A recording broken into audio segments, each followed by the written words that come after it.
Au chant.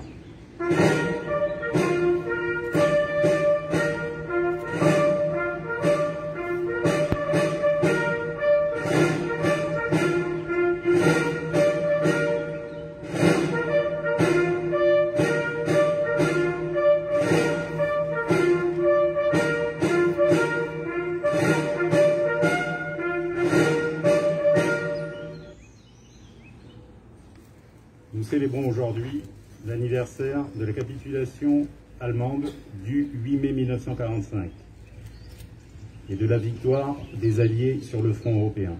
Je demande à M. Potier, pour la FNACA, de déposer une gerbe sur le monument aux morts.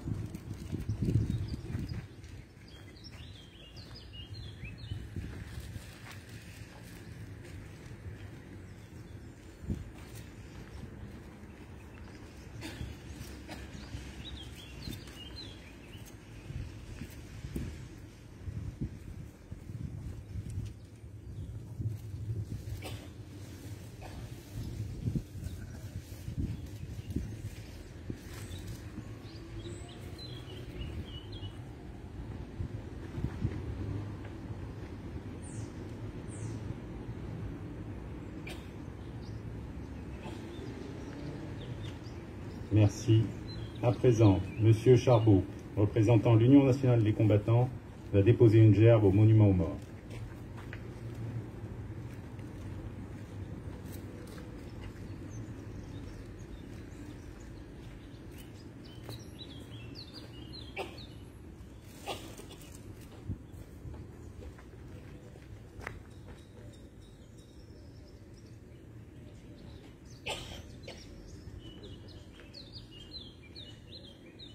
Je vous remercie.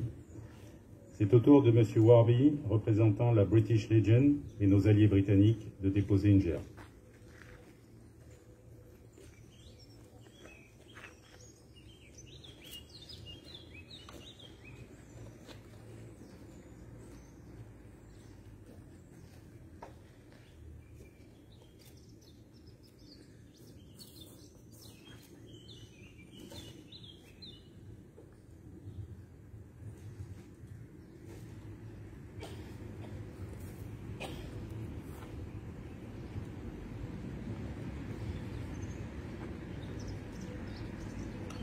Nous allons à présent déposer une gerbe au nom du Conseil départemental des Yvelines.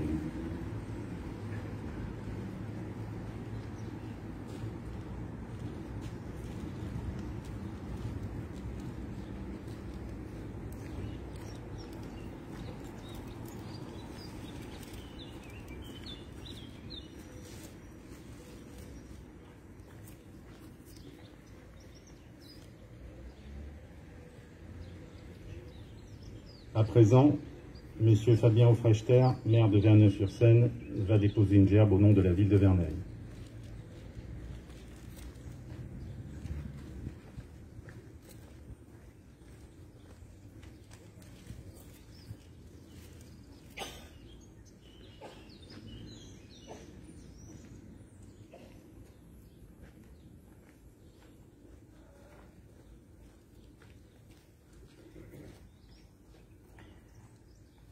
Je vous demande à présent de bien vouloir respecter une minute de silence.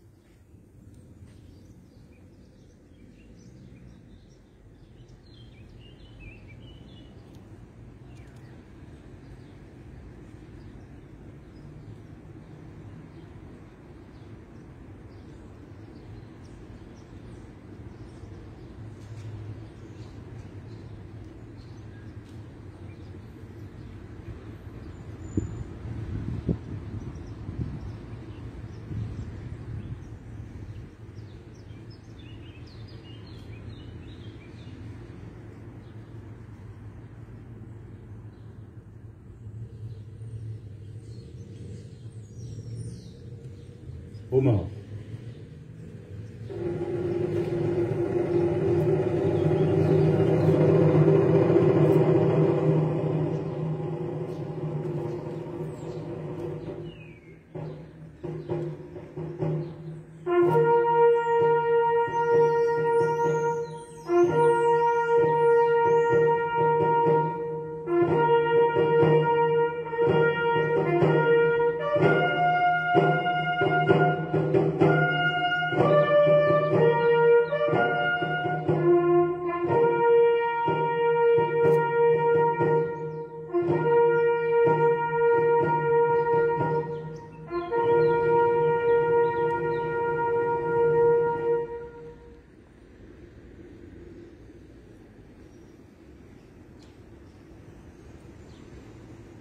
Je vais à présent vous lire le discours de Madame Geneviève Darrieussecq, ministre déléguée auprès de la ministre des Armées, chargée de la mémoire et des anciens combattants.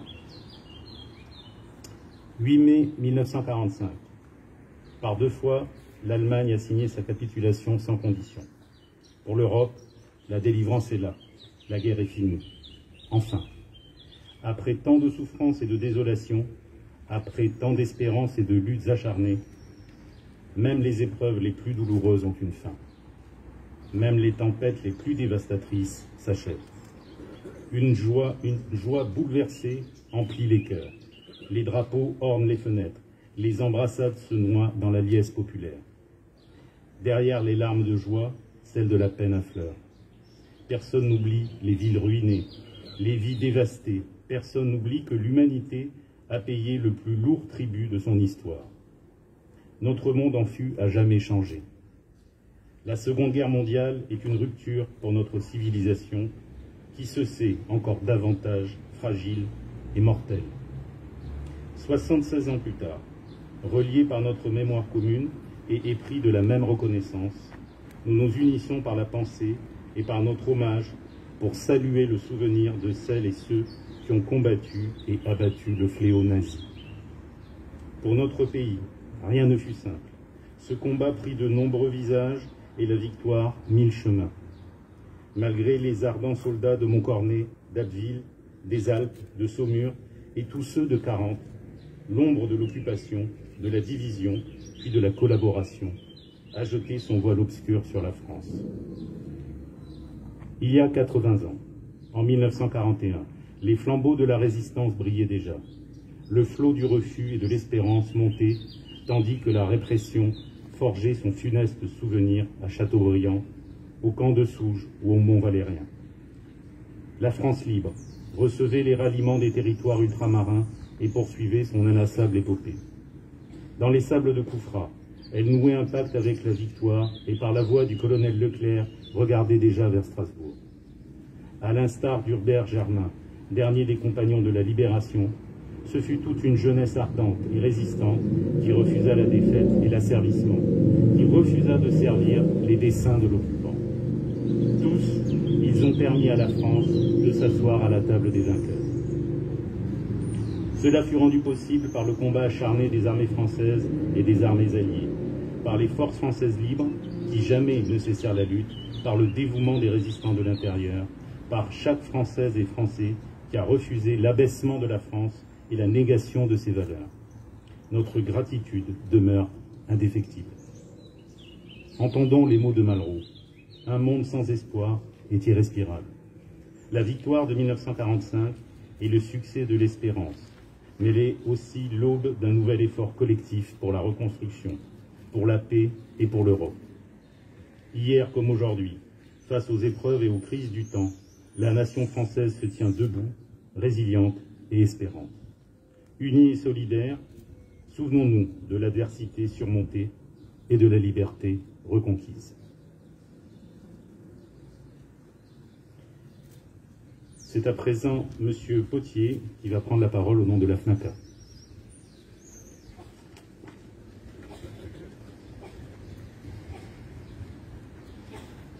Un pays qui oublie sa mémoire est un pays qui n'a pas d'avenir. Cette date du 8 mai 1945, qui est, avec celle du 11 novembre 1918, l'une des plus marquantes de notre histoire, nous réunit une fois encore dans le souvenir et le recueillement. Nous honorons comme il se doit la mémoire de toutes celles et ceux qui ont combattu, souvent jusqu'au sacrifice suprême, pour la patrie et la liberté. Cette date historique marqua la fin d'un douloureux et meurtrier conflit qui fit des milliers de victimes, civils et militaires, et nous rendit un pays meurtri qui dut poncer ses plaies encore longtemps après. Nous unissons dans le souvenir tous les soldats de métropole et des pays alliés qui ont également versé leur sang à nos côtés. Nous honorons aussi la mémoire de celles et ceux qui ont été victimes de l'atroce réalité des événements de la Seconde Guerre mondiale. Victimes civiles, prisonniers, résistants, déportés, torturés, fusillés, massacrés, pour leur courage, leur esprit de sacrifice et leur sens du devoir en ayant rendu à la France son honneur et sa liberté.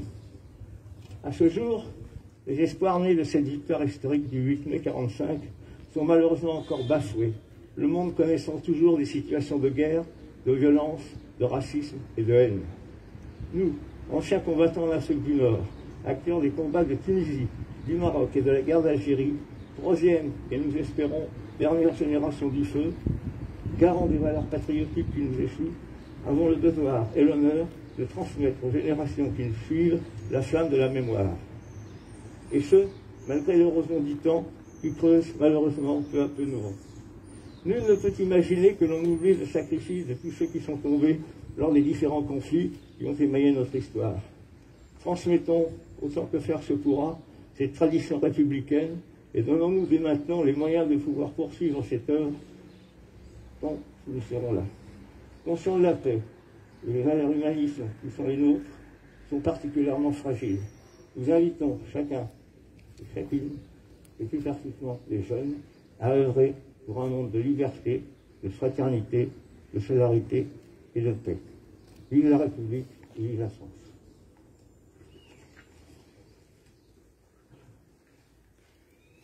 C'est au tour de M. Charbaud de prononcer un discours au nom de l'Union nationale des combattants. En ce 8 mai 2021, nous célébrons la fin des combats de la Seconde Guerre mondiale en Europe, conflit qui a durablement marqué notre pays.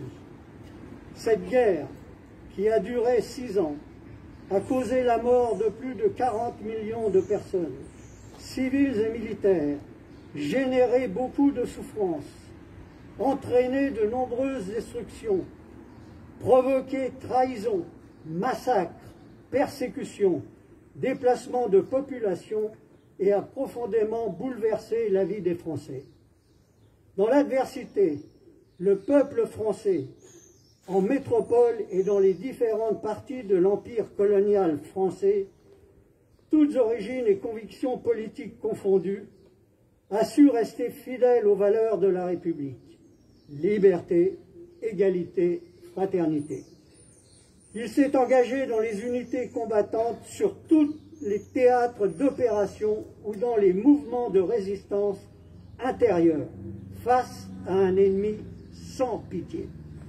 Le retour à la paix, ce 8 mai 1945, a été pour la France le point de départ vers une nouvelle ère, marquée par l'effort de reconstruction de notre pays, la menace de la guerre froide, le début de la construction de l'Europe et l'amorce de la décolonisation de son empire, avec son lot inévitable de succès, de drames et de rancœurs.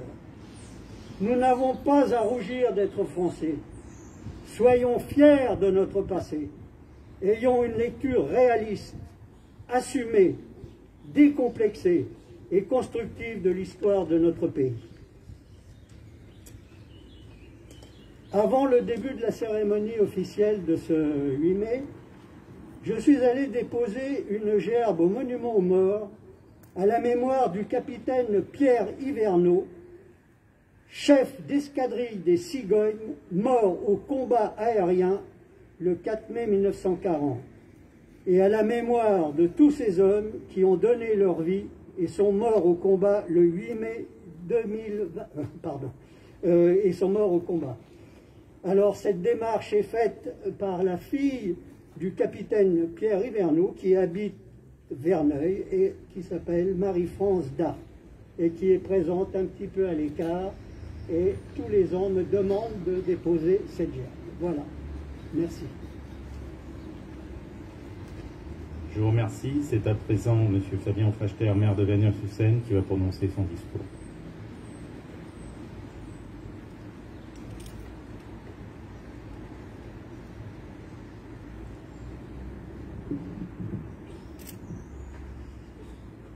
Mesdames, Messieurs, il y a 76 ans, la France célébrait la victoire des Alliés, mais aussi la fin de l'oppression nazie sur l'Europe. Le 8 mai 1945, date symbolique, représente le terme d'une guerre atroce qui plongea notre pays et le continent européen dans la souffrance. Les années passent, mais notre devoir de mémoire reste intact. car si toutes les commémorations sont lourdes de douleur et profondes de sens, celles-ci revêtent, malgré tout, un caractère singulier. Au-delà des atrocités presque usuelles de la guerre, une dimension encore plus insoutenable a frappé notre pays et toute l'Europe durant la Seconde Guerre mondiale. L'extrémisme, l'intolérance, le rejet de l'autre et le populisme. Un populisme exacerbé. On fait basculer les peuples dans l'horreur et dans l'indiscipline. Par les commémorations qui ont lieu aujourd'hui partout en France, nous continuons à saluer le courage, la force et la bravoure de celles et ceux qui ne se sont jamais résignés et qui ont combattu pour les valeurs de notre République. Il est de notre devoir de faire perdurer la grandeur de leur combat pour que l'histoire ne s'oublie jamais et surtout pour que l'histoire ne se répète pas.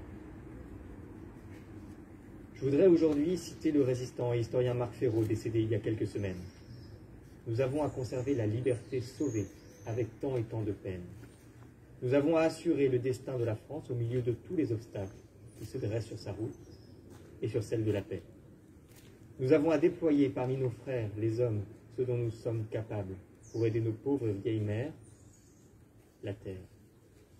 Soyons assez lucides et assez forts pour nous donner et pour observer des règles de vie nationale qui tendent à nous rassembler, quand sans relâche, nous sommes portés à nous diviser contre nous-mêmes. Oui, liberté, égalité, fraternité. En ce 8 mai 2021, oui, il faut plus que jamais se souvenir de la force de nos valeurs, parce qu'elles ne sont jamais acquises de manière définitive. Ces valeurs doivent être notre champ de vie, d'espérance et d'humanité. Oui, elles doivent être notre champ d'Ulysse. Considérez quelle est votre origine. Vous ne fûtes fait pour vivre comme des bêtes et pour suivre vertu et connaissance. La démocratie et l'unité de la nation doivent rester pour notre génération et celles à venir des valeurs supérieures à toutes les autres. Et nous ne remercierons jamais assez celles et ceux qui se sont battus et qui ont donné leur vie pour les préserver. Vive la République, vive la France. Je vous remercie.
chant.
Dans cette cérémonie.